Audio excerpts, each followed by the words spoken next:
Here's our TNNS tale of the tape. Olivier Aubin-Mercier is 34. Anthony Romero is 8 years younger. Romero is the taller fighter here at 5 feet 11 inches. OAM weighed in 1 pound heavier. Both men with a 71-inch reach on the arms and a 3-inch advantage in the leg reach department belongs to Olivier Aubin-Mercier. Andy Shepard one more time. The following lightweight contest is our main event of the evening. It's sanctioned by the Georgia Athletic and Entertainment Commission. Chief of Officials, Matt Waller, presiding at ringside. Our judges, Will Fisher, Monica Ridgway, and Nate Mann. And now, the fighters. Introducing first, fighting out of the blue corner. He is a mixed martial arts specialist and stands 5 feet 11 inches tall. He weighed in officially at 155.5 pounds. In his professional career, he has earned a record of 12 wins and 1 losses. Fighting out of a Welland calendar, Anthony the Genius Romero!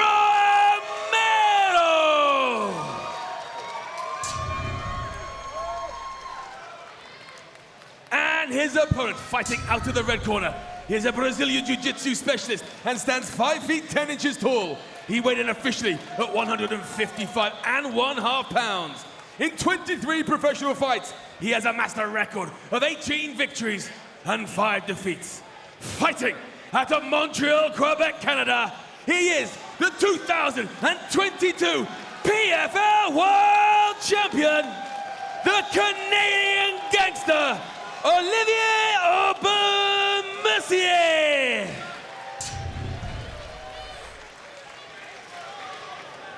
Your referee in charge, Brian Miner.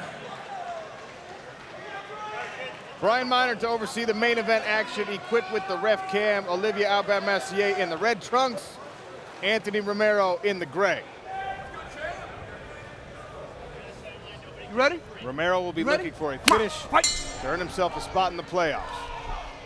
Touch of the gloves, Romero pushes OAM back with it. Canadian Gangster in his southpaw stance.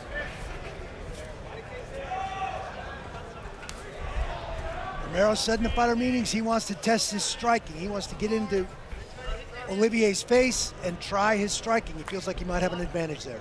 Winning in between, right? Look, you know when you go right, the kicks come in. On his walkout, looked very calm and composed. He's fighting like that right now as well. I wonder how he's going to deal with the experience of OAM, though. 40 seconds in.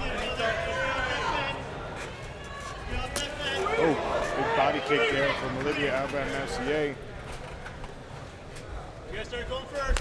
Who's approaching this fight with his customary patience so far. Get back.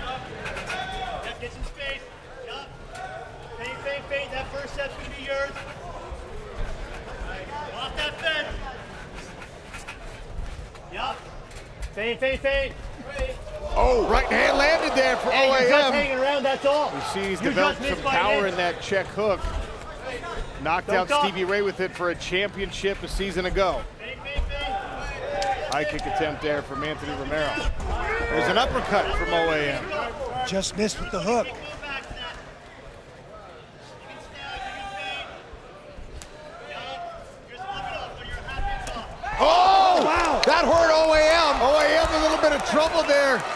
Unconventional kick from Romero. Brought the lead leg up to the outside. Slapped the laces, so to speak. Yeah, sweet little kick. It looked like he was trying to attack the leg. Had his eyes go there, but he went upstairs. Almost like an uppercut. Like a reverse J kick or something. It was very strange. Yeah. Beautiful shot. That's it. You know what to do. We break, we don't give up space. You back up that fence. Vitor will be back there. Romero showing he's got some tricks up his sleeves as well.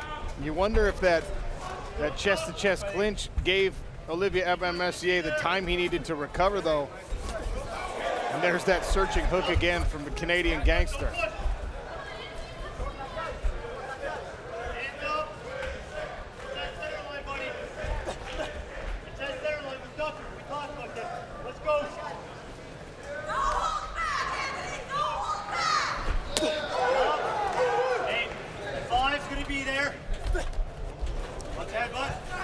OAM continuing to search for that lead uppercut. It's a dangerous punch to throw, but it looks nice when it lands, and he's landed it at least partially a couple of times. He's doing a good job of leading the dance. He's utilizing that lead right hand like tentacles, just keeping Romero on the outside, feinting a lot.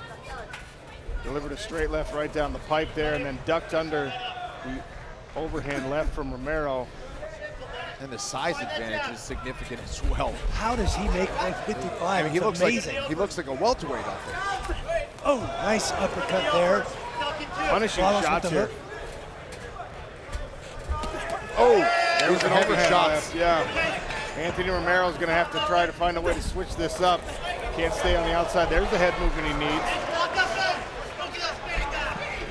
Dan Hardy, talk to me about the reads OAM's developed here. Right, I mean, I think he had his warning shot a minute ago with that kick. He's got the respect that he needs for Romero, but this is where OAM is most dangerous. He's pushing him back against the fence. He's looking to see where his head's going to be when he's reacting to the feints of OAM. Beautiful straight left down the pipe there, and that uppercut that you guys keep mentioning is something to watch out for. Especially now that that overhand left is landing, and there he switched steps and through the overhand right. Romero goes underneath it. Now, Olivier isn't the fastest guy in the world, but his timing is just impeccable. He knows how to mix up his strikes and land at the right time.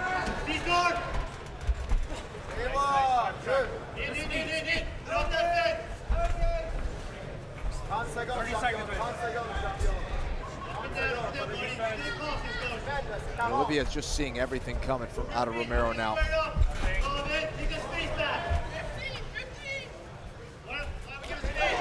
Jumping knee attempt there, but OAM interrupted the forward motion with the left hand. Final 10 seconds. We'll see the second frame when we return. Look at this replay here. Check right hook from OAM in round number 1. Olivier Aubin-Mercier in the red, Anthony Romero in the gray. Second round here in our main event. OAM tried to bring the left leg up high. Again, just beautiful timing with Romero, who was moving specifically to that side. OAM definitely has a read on Romero. Nice knee to the body there from OAM. Romero thinks he might have something with that jumping knee. He's attempted it multiple times.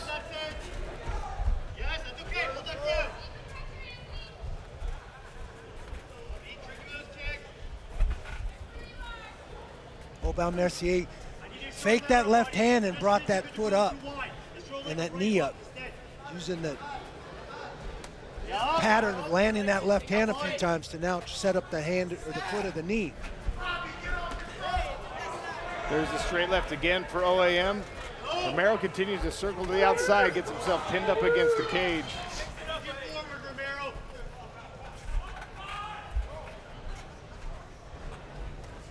Brett Okamoto listening into the corners. Brett?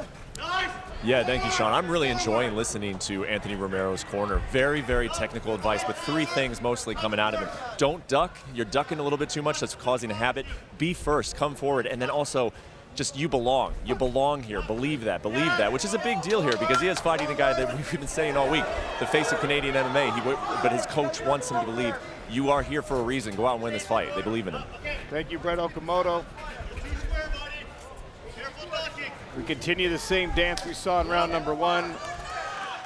The Canadian gangster and last season's champ at 155 pounds, Olivier Aubin-Mercier. He's claimed the center of the smart cage. Another nice sharp kick to that lead leg under the knee from Romero. Some damage showing there. Well, there's no question that Romero is a very talented fighter. And physically very gifted as well, but OAM just seems to be a step ahead. Just always playing chess against his opponents, always setting him up. He's seeing a lot of the attacks from Romero coming. He's cutting off the cage. Clash of heads.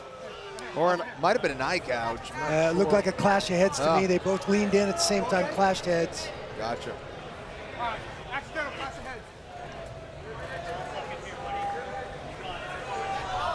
Oh yeah, you good to go? No? Yeah, you'll. Right there. Yep. Absolutely, you'll see that a lot, unfortunately, when you have the open stance. Romero, you good to go? Okay. Watch your heads. Come on. Right.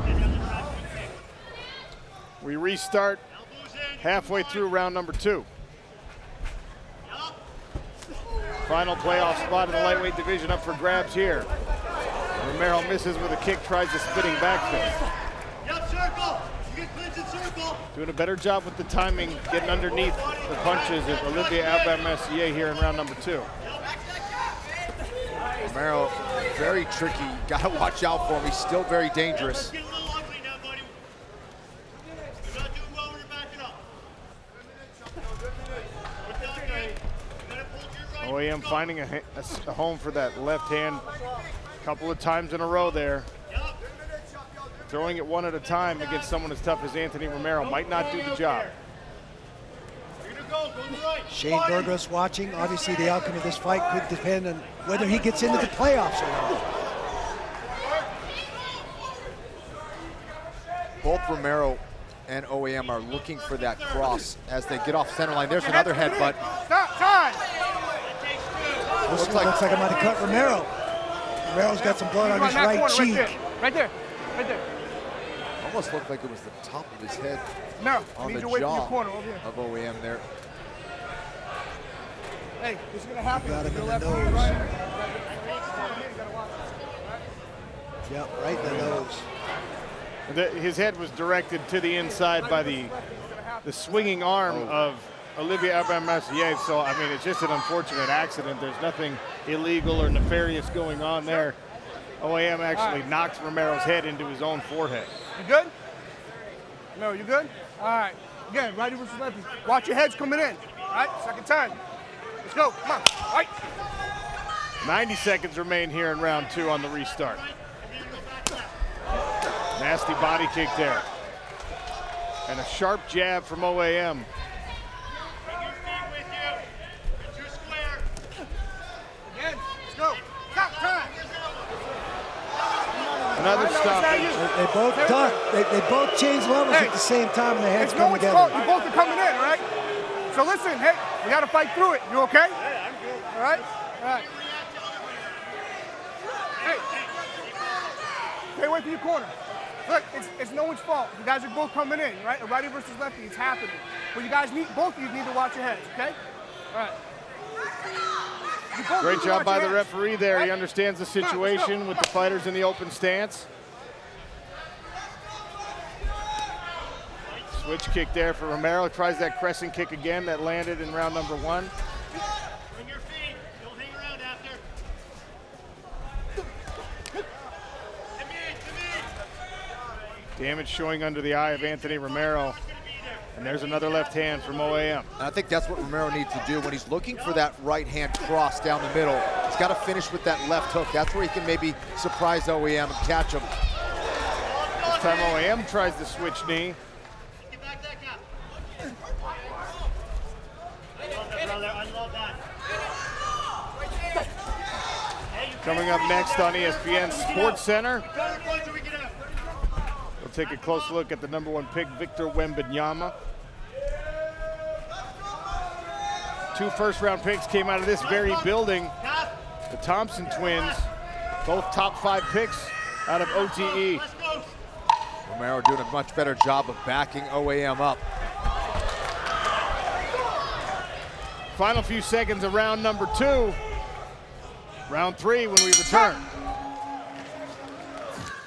Holly tells us round 3 is set to start here in our main event. OTE Arena in Atlanta, Georgia. Final fight of the regular season between Olivier Aubin-Mercier, the lightweight champion. He's in the red. Anthony Romero.